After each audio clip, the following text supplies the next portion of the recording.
Black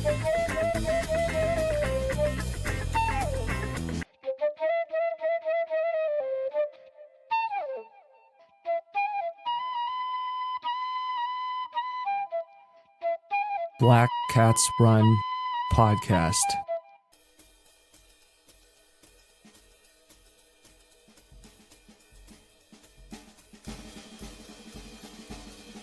I'm Tristan Black Ingersoll. This is Black Cats Run. Today's episode, a little bit more on Lactate Threshold and some tales from my Twilight Zone. Let's get into today's episode.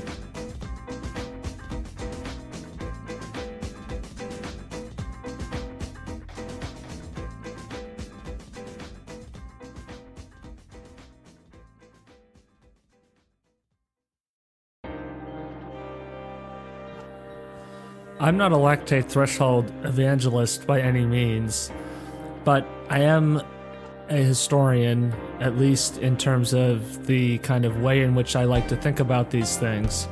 And one of the things that has become clear to me from looking at and thinking about this stuff is that the lactate threshold is a contemporary identification or attempt to more specifically identify something that the most successful people in endurance sport have found through other mechanisms, primarily pedagogical ones, for at least the last 70 to 80 years. And I think if you looked further into the actual practices of some of these individuals in athletics and you peeled back some of the kind of performative narratives of like toughness and suffering and pain, and you set those to the side, I think you might find that this extends even further back. Because it makes sense that there's going to be some sort of like a critical zone or critical state or critical kind of environment in which you're going to see the higher level of adaptive response, right? The nature of adaptive response to stress is that, like, you know, there's going to be some sort of a parabola effect to that. And trying to identify that and trying to use the contemporary understandings and scientific concepts that we're using to try to like understand physiologically and mechanistically what's happening with training is what I'm trying to, I guess in a sense, advocate for on the podcast, because I think that the opportunity to empower understandings really flows from that. So, having kind of reframed that thesis, what does this lactate threshold thing have to do with my tales from my Twilight Zone? So over the weekend prior to recording this anyway, I went down to Cape Cod and I wanted to do the Hyannis Marathon. And I think in the last couple of years, I've kind of walked into and discovered, the world of road racing in the winter, which, for a long time, at least for me, the idea of going and running races outdoors in the winter was like absurd, and I think if you're brought into that indoor track culture, it kind of reinforces the idea that, well, you need to go indoors in the winter. And I know that in other parts of the world outside of the US, cross country is maybe more of a winter sport, but certainly it's true that depending on how much snow you get, that might sort of be impractical, because trying to run cross country through even just 6 to 8 inches of snow is, radically changing basically what you're really doing with that kind of an activity. But I've come to really appreciate doing running races between November through March, because the weather is just so much better. And it's kind of crazy to me how much of running, and cycling for that matter too, but really any outdoor endurance sport, how much those are focused on sort of developing through the summer. And there's, I think, this kind of idea that maybe the weather is better, but maybe that's not so true, because I think that weather is more exhaustive, it's more demanding. And, the extent to which you start to overheat and or find yourself limited by how warm it can be is pretty significant pretty quickly. And when you start to run races in the winter, you start to realize like, wow, like this is a totally different experience when I'm not battling with the temperature factor. And so last year I had gone to do the Hyannis Marathon, and that was basically a total disaster for me because I had, so this is one of those injuries in running that sounds basically borderline fake. But anybody who's experienced it knows that it's not, shin splints, which, if you try to find stuff about that, it's really not well understood, and trying to treat it isn't really responsive. And so I had been experimenting, because I'm my own favorite guinea pig. I had been experimenting with doing jump rope as kind of like a plyometric. And I had been liking how that was going. And, after a month of doing that, and I was also doing, full depth squatting. So I guess I don't really know if it was one or the other, but it seems more likely it's the jump rope, because that's the thing that I eliminated, and that's when I started to see it go away. And then when I brought the jump rope back a couple months later, it very quickly, reemerged. But like overwhelming, crippling shin pain, which ended up kind of pretty much, surprisingly sort of screwing me over for 4 months, and I couldn't really do any kind of training or preparation that I wanted to do, which then, ultimately led to going to the Unbound 200 in Kansas, basically being, at least by my, relative personal standard, basically being like totally out of shape, and sort of forcing my way, through that, I guess, crucible of excruciating misery. I've had interesting experiences, though, going to races and being injured. And a couple weeks before going to Hyannis last year, I had done a USATF New England 4-mile road race in southern New Hampshire, and I had injured my ribs. Like the intercostal muscle or something got bruised, or it felt like it might, if you fall down and you badly bruise or your ribs or your side or crack a rib, but I didn't do anything specific to cause that, but it was there and it hurt. And I went out and I did the race, and I was basically couldn't breathe comfortably, couldn't take deep breaths because of the inflammation in the diaphragm because of that. And I went out and I ran, and I felt great. And I ran, for me, pretty awesome, 5:45 pace or whatever for 4 miles, which based on what I've been doing was great.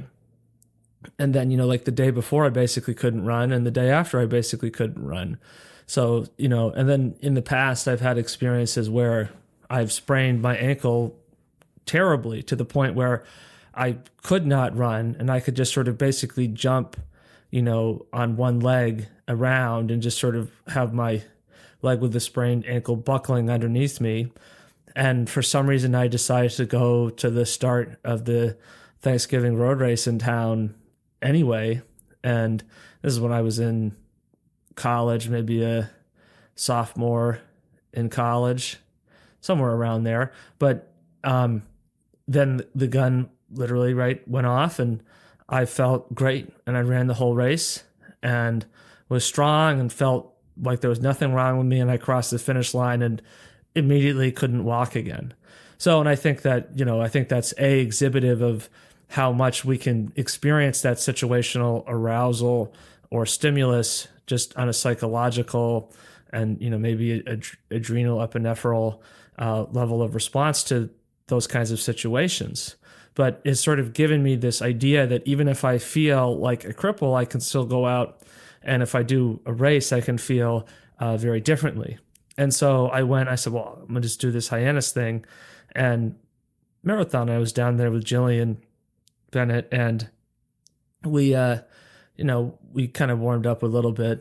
I mean, not that there's really any point, to be honest, in warming up before a marathon, at least in my opinion, unless you're looking at some like absolute really high level performance day for you that you've really prepped for. But conversely, the more prepared you are, maybe the less and less you need to warm up. I think the value of warming up is kind of pretty overrated. I think you do about 5 minutes and then you're probably good.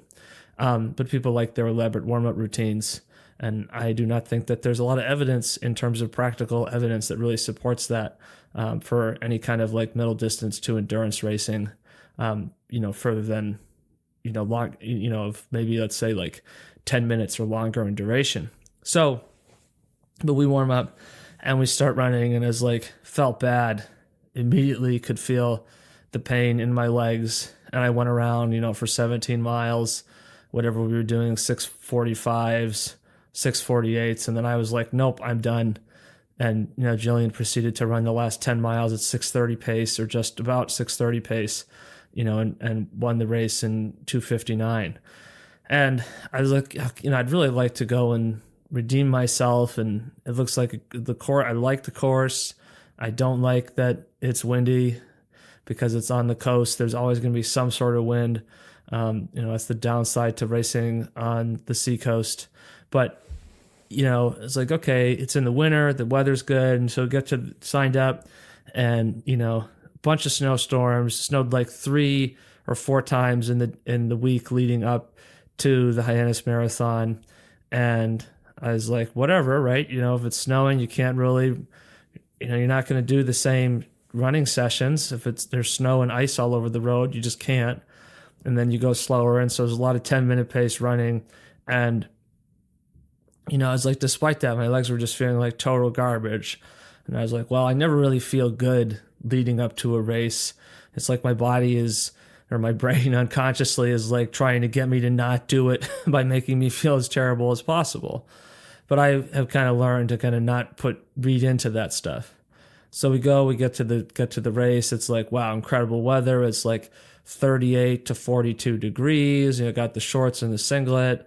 I've got, my 12 maple syrup packets, with their 25 grams of carbohydrate each. I've got some salt tablets, which I don't actually think the salt tablets maybe really do anything, but it doesn't seem like there's any harm, in it. And I'm like, this is, let's do this. I had done the Millinocket Marathon in December, and that was just like awesome. I felt great. It was just like, that's the feeling that, makes me want to keep going out and racing.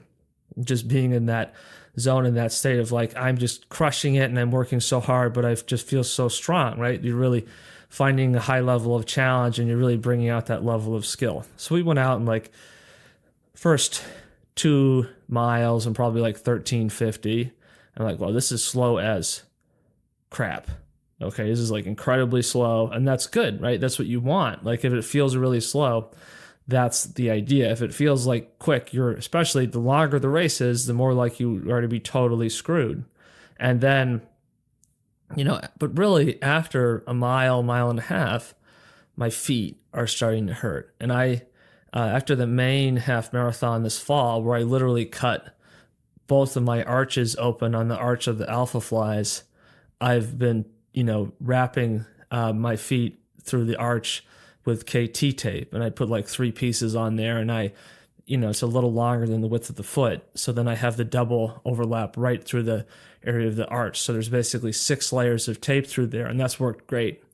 But as you go, my feet are just killing me. And it's the kind of thing where I immediately start questioning, like, man, is this all in my head? Am I just imagining this? Am I just like being an absolute baby? Like, what is going on? And I said, well, I'll run until I get to 10K. But, usually if I feel good, I'll be chatting and talking. And I'm doing this with Jillian, right? So I'm not necessarily just talking to myself, but we'll be talking. And, I can tell that she feels pretty good. And I am like, I can't talk. I'm not really paying attention to what she's saying. I'm just becoming overwhelmingly preoccupied with it. And, I had this idea that I'm just going to have 25 grams of carbs just like every 15 minutes the whole way. And so, I go to the first maple syrup and just like, so just feel just like the act of taking out the maple syrup and trying to eat it just felt tiring. I'm like, okay, this doesn't feel right. And so I'm going to get 3 miles, going around these, big puddles because there's like some flooding in the road from the rain. It had rained in Mass, the day before, and we had gotten big snow up in New Hampshire. But you're going through, and it's just like I can't think about anything else. So I just like, I'm going to loosen my shoes because for whatever reason, I freaking hate running shoes. They just kill my feet. when I get them when they're new. And I've never understood people who are like, oh, new shoes feel so great. I got shoes, I basically loosen them so much that like if the laces were pulled out anymore, I wouldn't have enough length over left to tie them. I can basically, kick my leg forward and the shoe will come right off. And if it's any tighter than that, it's excruciating. I had tried to get back into alpine skiing maybe 4 or 5 years ago, and with my dad and one of my brothers. And, I enjoyed it when I was younger, and then kind of in college. And after that, I hadn't done it in a while. And so we went out to do it. And like, a couple runs, and I was just like getting to the bottom, and I was basically ripping the boots off. And it was just excruciating pain.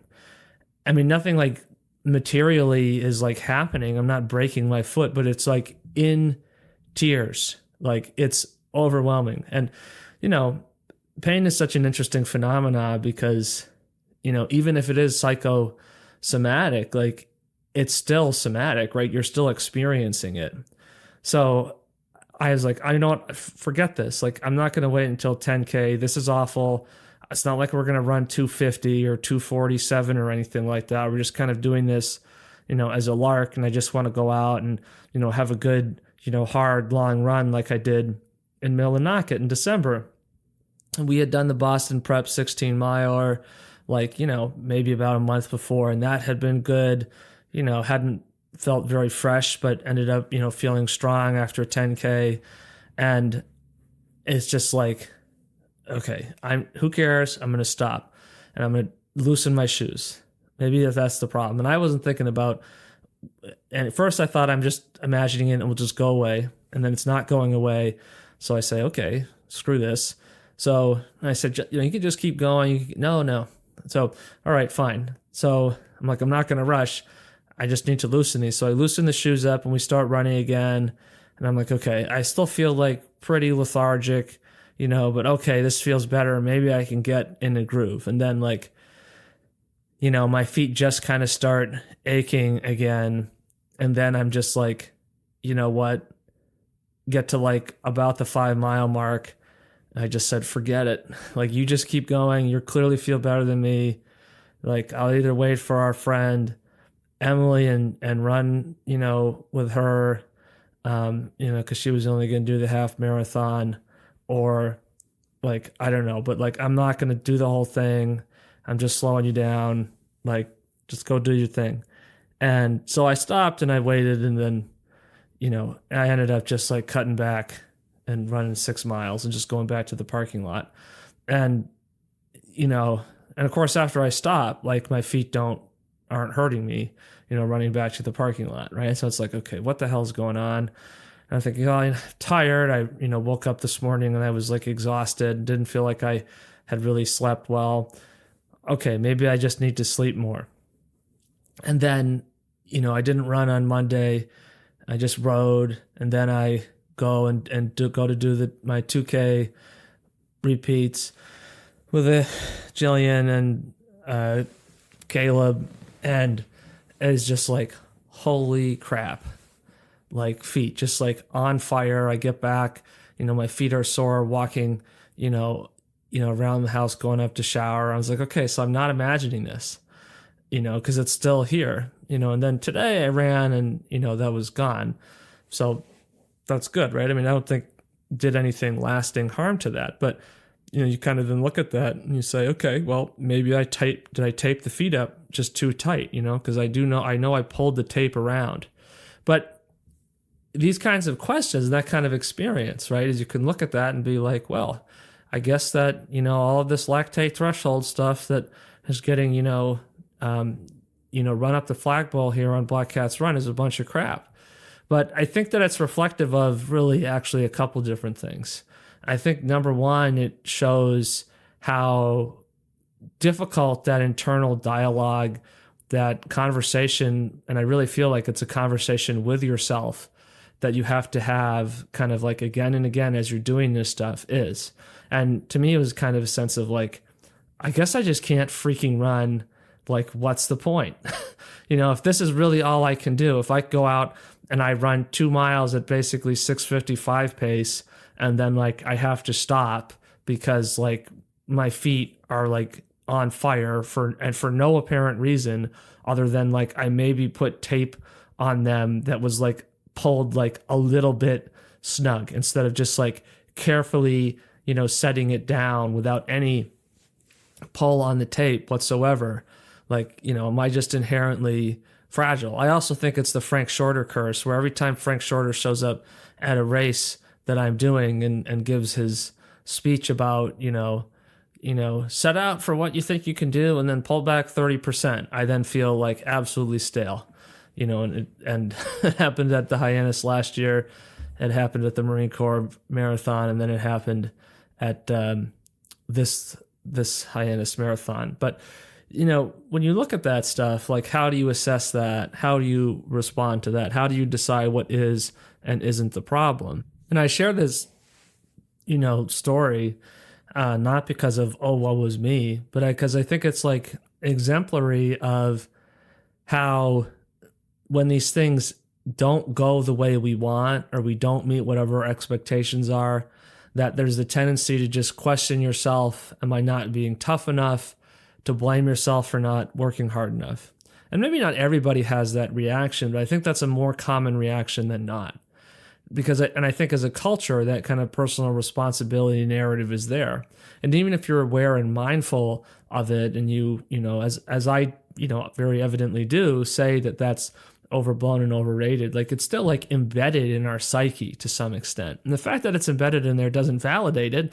It just shows how strong a cultural message that is. And it also shows how difficult it is to kind of change our mindsets about things, and that our perceptions of, self-worth and, responsibility and ownership for certain outcomes are like really embedded. And it's not easy to, change or alter our reaction to that stuff. And like one of the things I'm saying, thinking to myself is, well, okay, am I not running fast enough in my runs?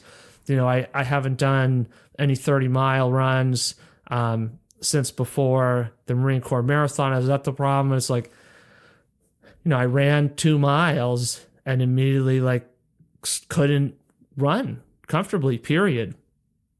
And, same feeling of the ski boots. Like you just can't. You get to a certain level of discomfort and it's just not possible to overcome that. And like, if absolute imperative situation, could I have staggered around? Probably, but it would have been pretty bad in terms of A, how it felt, and then B, how slowly it was. And it's just, that's what's weird about this stuff, but it's also that eternal puzzle of like things happen that you don't necessarily expect. And then how do we figure that out, right? The simplest explanation, is probably the best explanation, that Occam's razor. Well, the simplest thing is the thing that I did that I don't do when I'm out training is I taped my arches, for good cause, right? To protect against chafing and, blood blisters and whatever. And it's worked in the past. It just worked just fine at the Boston Prep race. And today, and that day, it didn't work. Right? The simplest explanation would be that.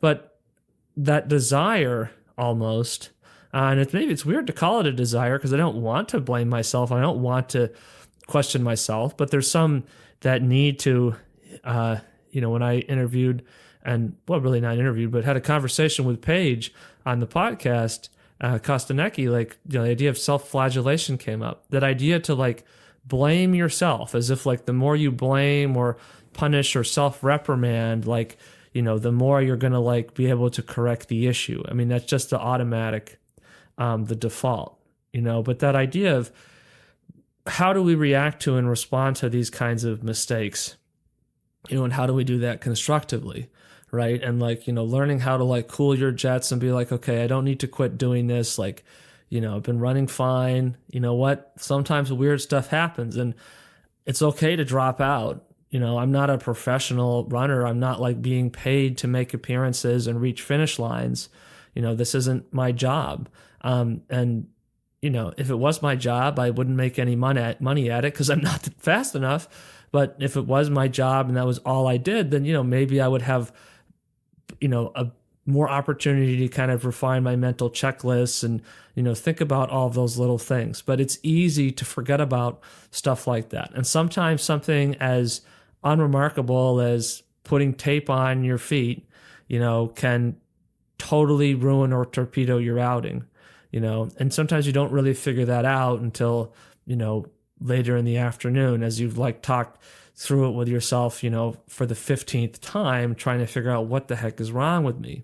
But I think we're told so many times when we're getting into this stuff that, well, we're not mentally tough enough. When things don't go well, we're conditioned to go to that space and identify that. Another tale from the Twilight Zone.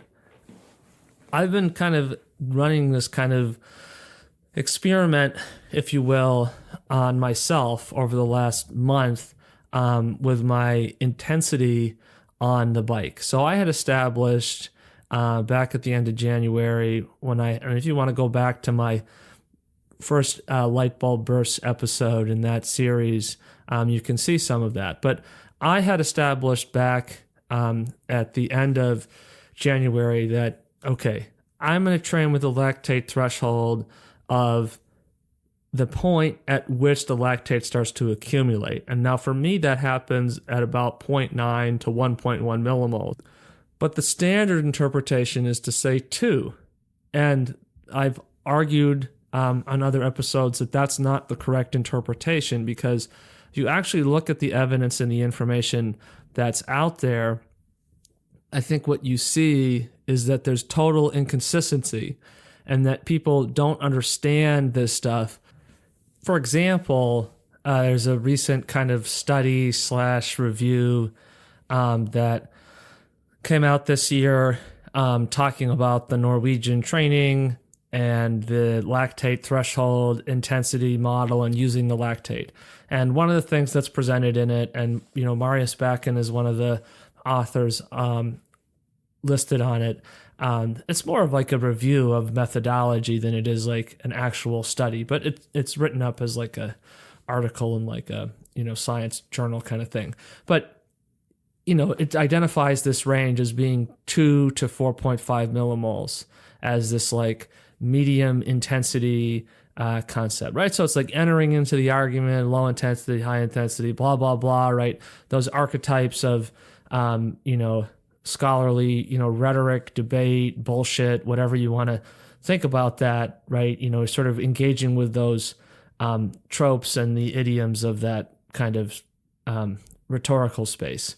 But basically puts out there that, okay, this state is exhibited at 2 millimoles is the cutoff. And, training, around 3 is kind of where you want to be at. But that's right there is going to perpetuate this concept where people are going to go out and they're going to start, it's going to become more popular. People are going to buy lactate meters, and maybe that is great because maybe there'll be competing manufacturers of blood lactate meters in the US, and maybe it'll bring down prices of lactate meters in this test strips. Maybe there'll be a better technology to try to get that data. Maybe not, but some competition in that market would be good for those of us who want to use that. But what's going to happen is for most people that applying this stuff isn't going to play out. There's going to be a surge in popularity, and then people aren't going to actually get the results from it. There'll be a percentage of the population for whom that sort of 2 to 3 or 2 to 4.5 millimole guideline actually works, actually makes sense. And so those will be the people who have success with it. And then there'll be the population of of people for whom it just doesn't. That's not the right number. And that's because what you need to do is you need to develop that range from the value at which that starts to accumulate, right? So for me, as when I do the test protocol to find that, at the increased efforts of wattage, and in the spring when the weather's conducive to doing it, I'll probably go out and try it on running track. And bring that up for the pod to discuss kind of what that experience was like for people who want to think a little bit more about how they can apply it more directly in their running. Although it's the exact same concept, right? You're just sort of basing it off of running velocity. Although you could use a stride pod. I may get one of those at some point this year and experiment with that too. But So for me, it's like the range is kind of like 1.5, right? Maybe up to 2. And that's kind of where I'm in that zone that's equivalent, right? Because for me, my baseline is 0.9. Some people, the baseline is 2. But we're perpetuating this notion in this article with Marius Bakken, and I can't remember the other authors off the top of my head, and I don't have it in front of me. But like, that's going to perpetuate this kind of myth. And this is, you start to see how these kinds of like absolutist dogmatic understandings, get out there.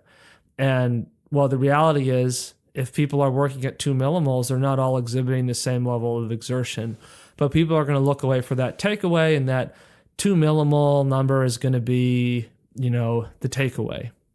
So for me, with my test, end of January, what I demonstrated was that my lactate threshold, happens at about 0.9 to 1.5-ish, if you want to be, ballparky about that, millimoles, because things like how hydrated you are in your blood plasma is going to like change the like concentration of accumulated lactate, which is what you're measuring, right? So, but for me, basically 240 watts. Okay, that's the value at which I'm working. And so, I started doing workouts on this model.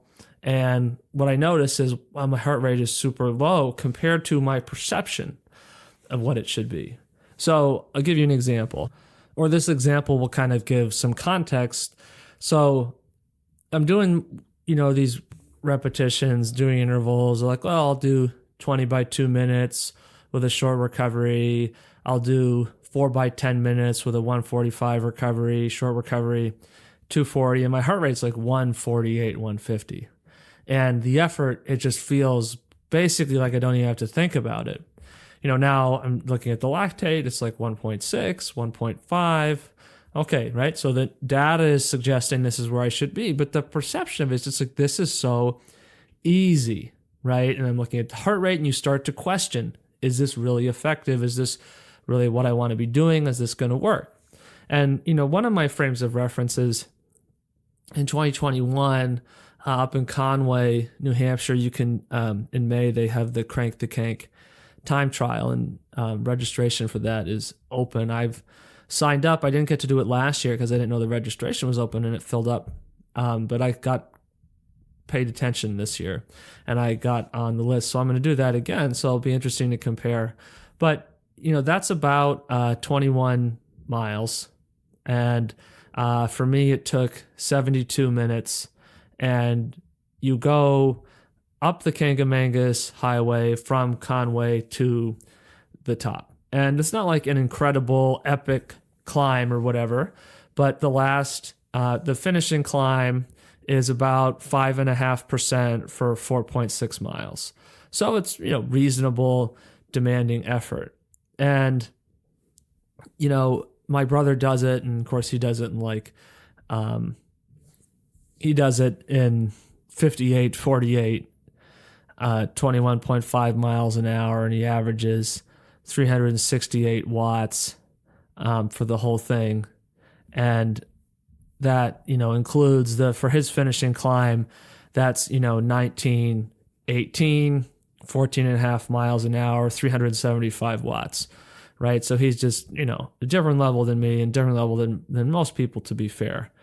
For me, my overall, the whole course was, and I'm looking at this right now, and I haven't looked in this in quite a while, and it's only 321 watts for 72 minutes, which frankly is kind of like blowing my mind right now, because I'm having a hard time accepting that, my brother did 368 and I was 321. I mean, grant you, I weigh more than him, and that's a huge factor in terms of how fast you're actually going to do the course. But I'm actually kind of shocked that my power was that close to him. But when you look at that, part of that is weighted because the finishing climb, the last part of that, I was averaging about 340, and that portion of the race took me about I don't know, 23 minutes, 23:55. Let's just call it 24 minutes. So you look at that and it's like, okay, that's kind of a considerable boost. But, nonetheless, you set that aside, I still averaged 314, the first part, which again, as I'm reading this, I'm kind of pausing because I'm like, what the F? Like, how did I do that? And, my heart rate the whole way averages 180. Okay. For the first part, let's set aside the kind of initial part where you're kind of building into the effort. Once I'm into the effort, and that initial at 314 watts, my heart rate's 178, and then it's steady. And then in the last part, my average heart rate goes up to 186, and it starts climbing, especially towards the end. My heart rate got up to 197, and I was able to get, a little burst up to 700 watts coming through the finish. This was definitely one of the races where, I felt strong the whole way, and I was pretty happy with my effort. And so, when I think about that heart rate data, and I think about the exertion I did for that, and, one way you might look at that is be like, well, Tristan, that's like your peak, you peaked for that. Like, I don't peak for things. Not only do I not taper peak for things, but I also just don't peak for things because I basically never successfully get in some sort of crescendoing fitness. I just kind of like am training and feeling out of shape, and then I just go out and I just try to do this stuff. So doing this didn't feel that hard, to be honest. Even at the end, when I was escalating the effort, I felt strong and under control. And I actually dropped my chain at one point on the last part of the course and had to get off and put the chain back on. And I, jumped back on and kept going, and it still really wasn't a problem. So then, right, I'm on the trainer and I'm doing this work at 240 watts.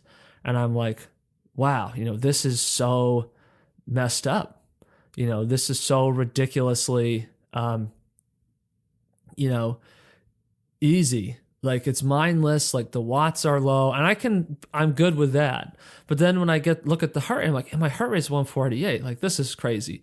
So I sort of started kind of saying, well, let me kind of lean into this a little bit and say, okay, well, what happens if I just sort of allow, like, what's that proximal zone? Like, is there an end to that? So one of the ideas is that when we train over lactate threshold, we're just going to like get crushed. If we go too hard over that, we're going to get blown up. And if you look at Alex Hutchinson's article, what I think Outside from the other day about this, he kind of says this idea that when you're going 10% over lactate threshold, way more muscular fatigue than if you're 10% under lactate threshold.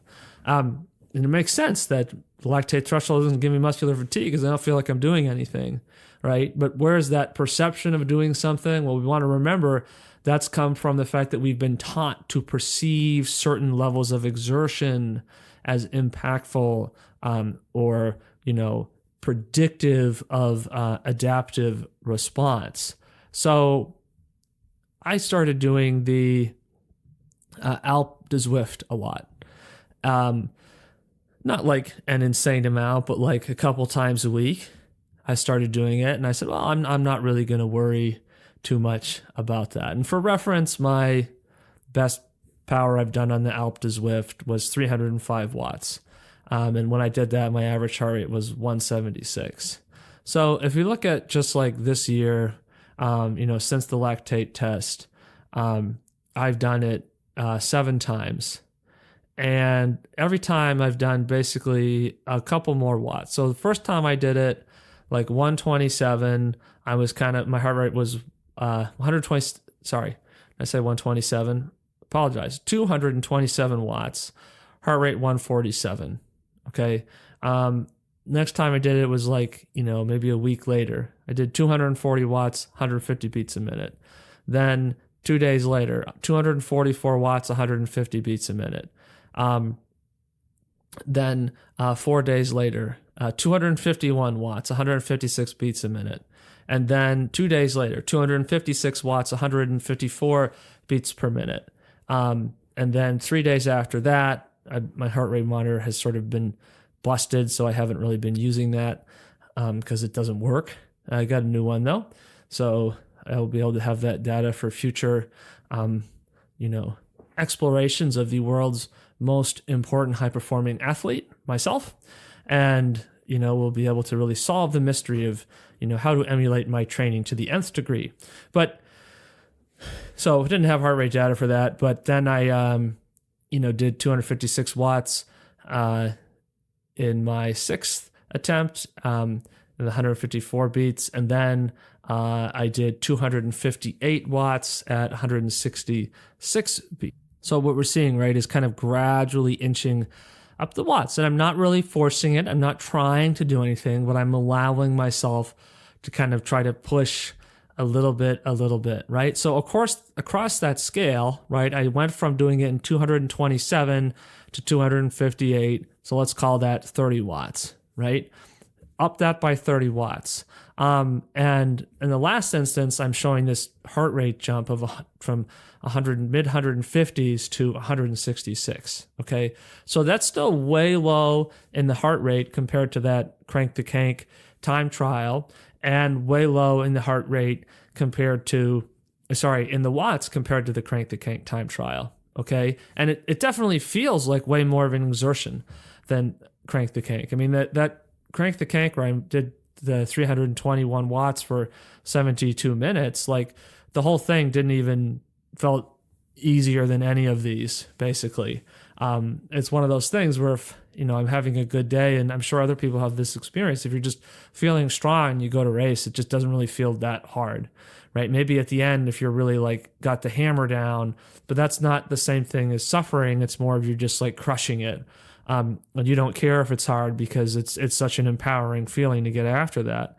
So the other thing that I did along the way here is I did a ride up the Zwift Von 2 segment, and that took me 86 minutes, and that was like 253 watts. And my lactate, I checked my lactate like every 20 minutes on that because I wanted to see, how did that change across. I don't always check the lactate because I don't want to,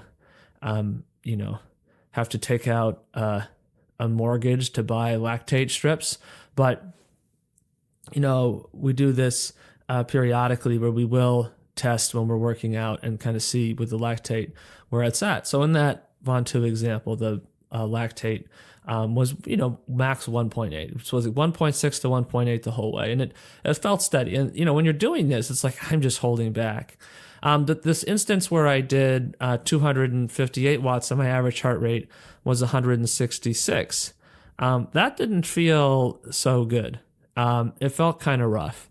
And, with my effort in that, essentially what happened is like the first part I was like 257, and then kind of in the middle, it kind of dropped down to 240.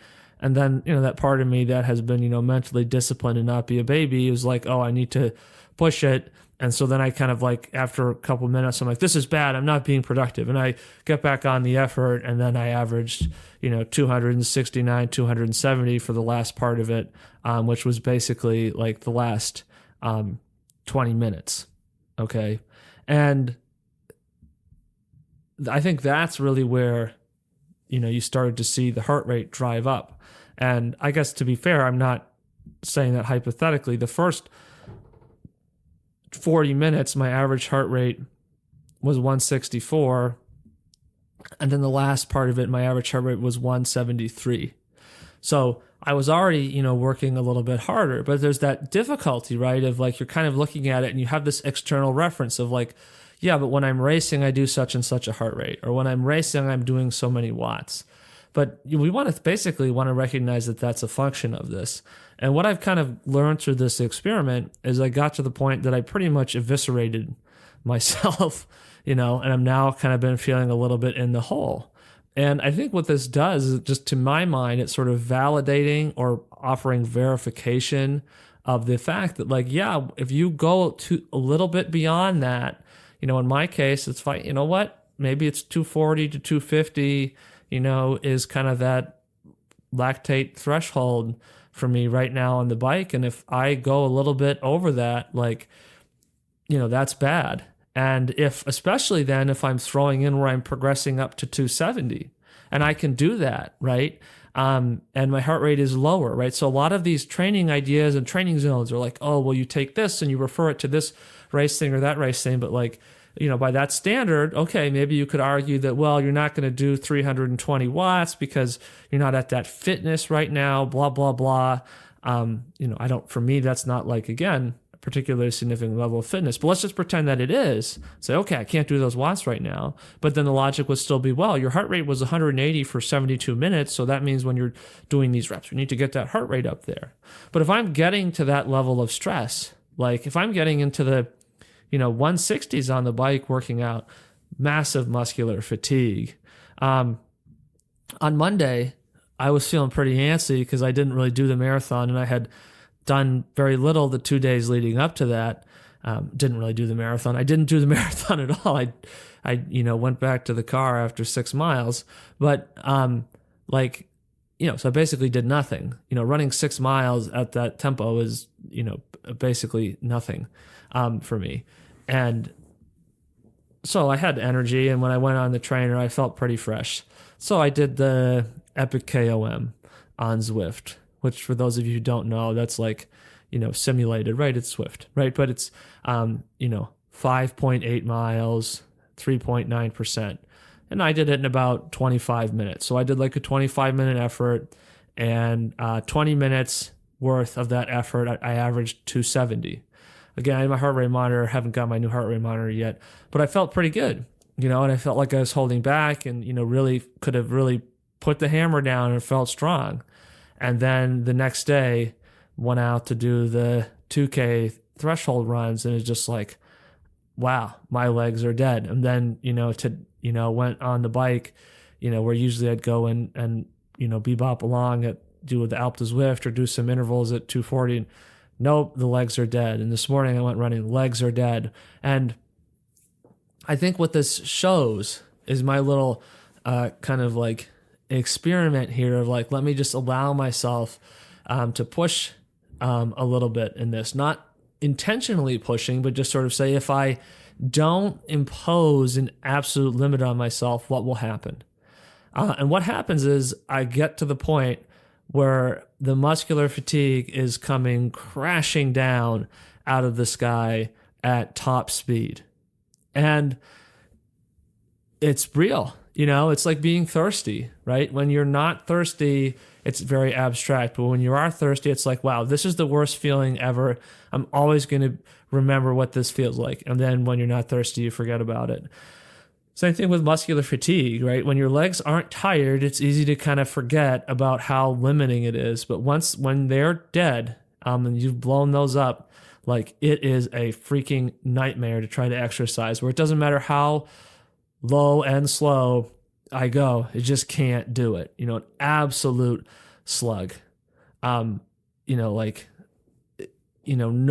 legs at all to speak of. Just every stride is just like pure misery, and like that kind of like I hate this sport and I'm never going to do it again kind of a feeling.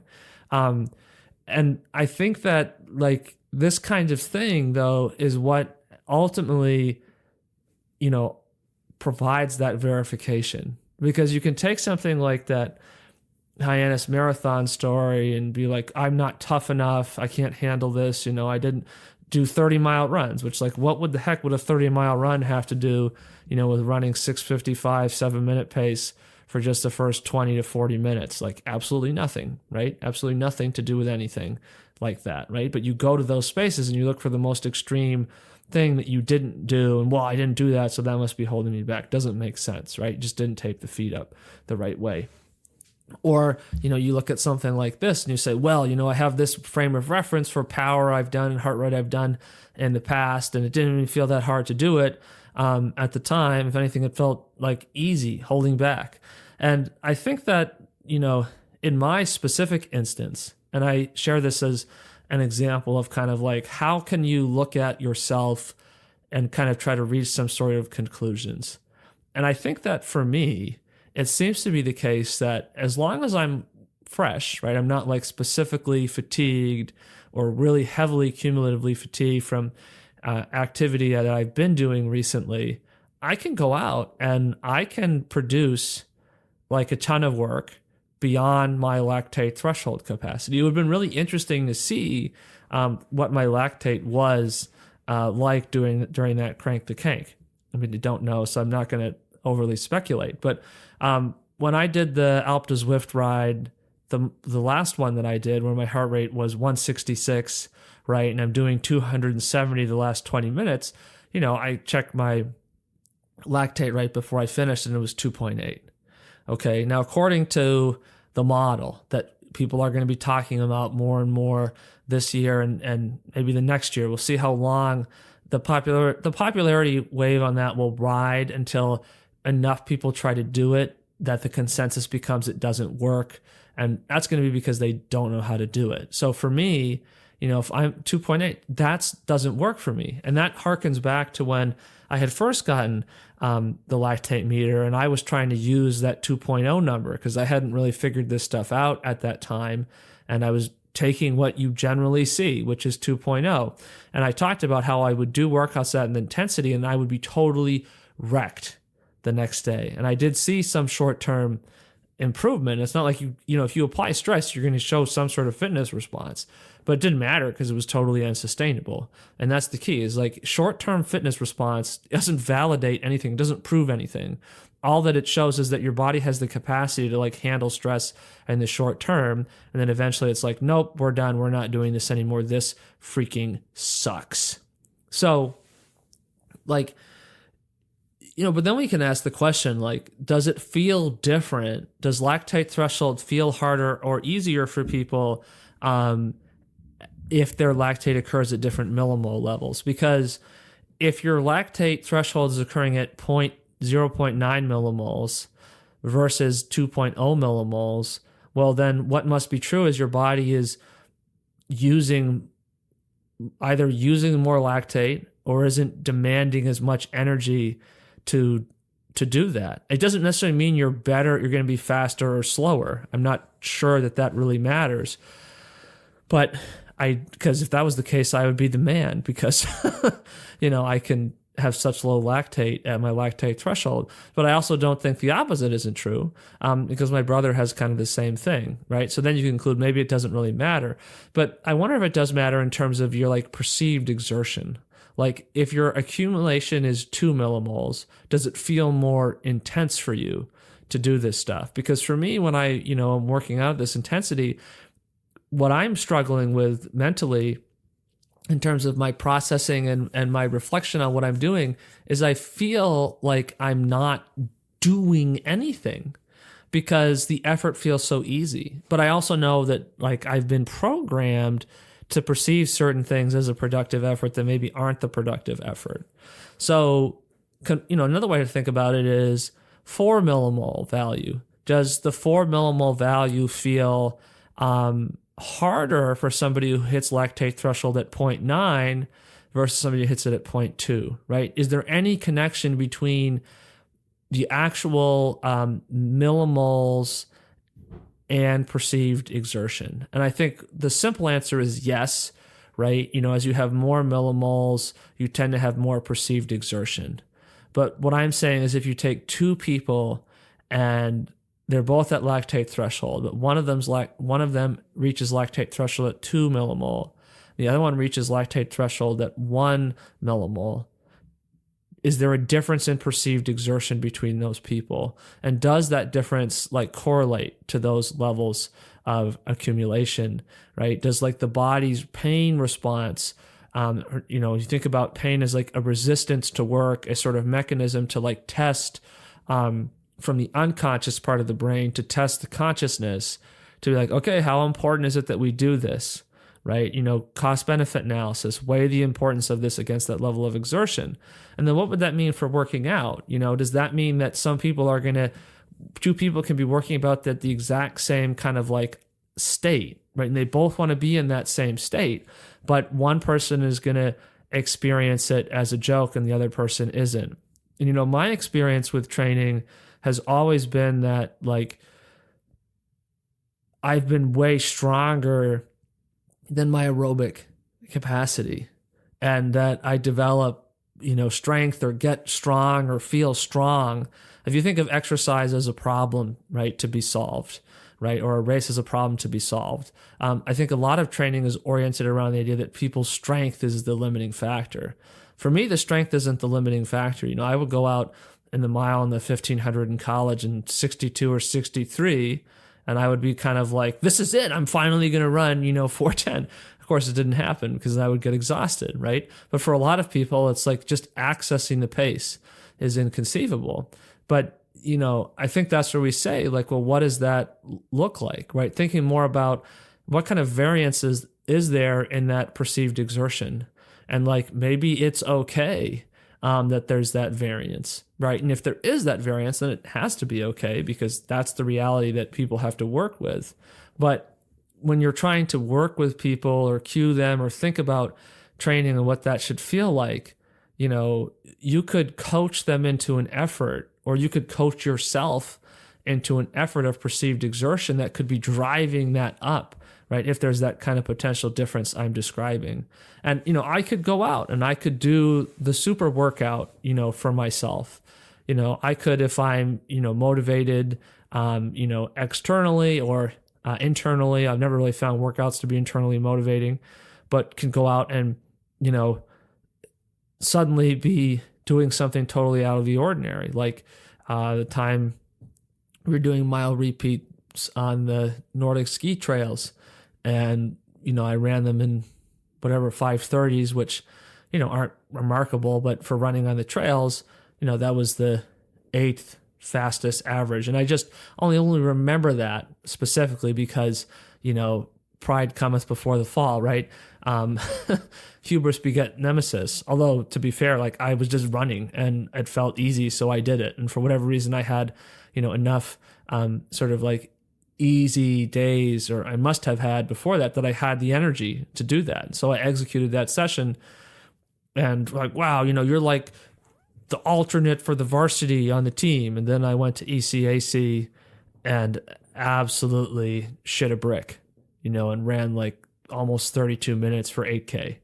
I was not out there executing 5:30 or 5:40 pace for 8K, not even close. Didn't even get a whiff of that, and it was easy for me to essentially overextend in that workout because it didn't feel like I was doing anything. And I think we sometimes think about overreaching or overextending as being this phenomena of like an act of significant, will, where, you are displaying true athleticism by just like getting after it. And there's that perception of like, we have to go find that, mental resistance and really push against that. But I wonder if for some people, they can find that point of mental resistance and they push against that and they actually still stay in that kind of zone that's productive. And I wonder for other people, if we reach that point, we are absolutely wrecking ourselves.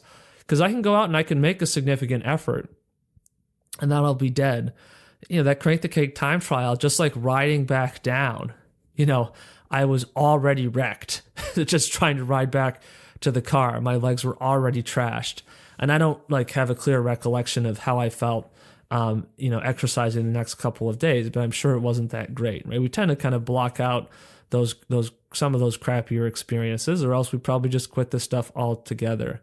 So like when we think about this concept of intensity, like, I think it's more complicated than we sometimes make it out to be, because there's a combination of the physiological and the subjective. And I wonder, is it possible that our tendency to try to systematize it, to try to put it into some sort of model of industrial-like production, if that's kind of hampering our understanding? And then I think another concept, and maybe this is a good concept to finish on here, is it's amazing how quickly a workout or intensity that you previously thought to be epic can change for you, or how something you would have thought of previously changes in terms of what that means to you. For me, that's a combination of, number one, forcing myself to try to accept the fact that when I start to feel like I'm challenging the muscles and I'm engaging that strength, that I am already pretty strong. I might not, and that's hard to accept because I don't consider myself to be fast. I mean, for the purposes of this discussion, I will, articulate that I consider myself to be absolutely terrible and incompetent as an athletic performer. I have extremely low self-regard, and I think that, to be fair, that's probably maybe not totally accurate, but like that perception of like, well, I'm just trash, right, causes me as a filtering effect in terms of how I'm going to interpret information about myself and what I'm doing. But like, here's a training session. 4x2K run in the morning at Lactate Threshold, and then I did that Von 2 climb, 86 minutes, 253 watts, and then afterwards I just did a straight set of 10 by 245 pounds deadlift. And like the whole thing, like all the way through, just felt like stupid because I didn't feel like I was doing anything. And like, isn't it weird to look at something like that and what that means relative to me, to feel like that's not doing anything? And even though as I'm doing the deadlifts that my quads are literally cramping up as I'm doing them, I'm still walking like, I don't really know if I accomplished anything today. And, it's like once there's this phenomena whereas at the beginning of January, if I'd done something, that's crazy, but those parameters can shift really quickly. And I think actually by doing that, I think that's the great example, because after doing that session, that's when I've sort of have felt kind of stale for a while, and it could have been doing the 86 minutes instead of 60 minutes. It could have been, and very likely could have been doing the deadlifts right after. And when I did them and it's like, oh, my quads are cramping, I think that shows two things. I think it shows, number one, that even though the running and the riding at Lactate Threshold felt stupidly easy, I actually was putting a lot of stress on the system, because it's not like every time I go to deadlift 245, I cramp. But also, I should have put the weight down and walked away. But our desire to get that benefit, right? To be like, wow, I thought this morning that I'm going to do these 3 things and I'm going to execute this lift. So I need to do this lift, because there's this idea that like, well, if I don't do that, then I've accomplished nothing. And of course, the irony is then you do it and you still feel like maybe you've accomplished nothing. So, what do we do when we think about this concept? And in a later episode, one of the things that I want to think about is all of these different terms that have come up around lactate. Let's name a few: lactate clearance, lactate buffering, lactate steady state, lactate sweet spot, lactate shuttling, lactate tolerance. Okay. And something like lactate shuttling is more of like the mechanism of the lactate and why it's in the blood, but that has been morphed into a like training concept. And how these kinds of things, I think, overcomplicate. And the reason why I think they overcomplicate is I think they make it difficult to figure out what if you're doing is productive. And, what I'm working to learn, and I'm, in my 30s, and I've been doing this stuff, it just happens to be the number, but I've been doing this stuff for over 20 years.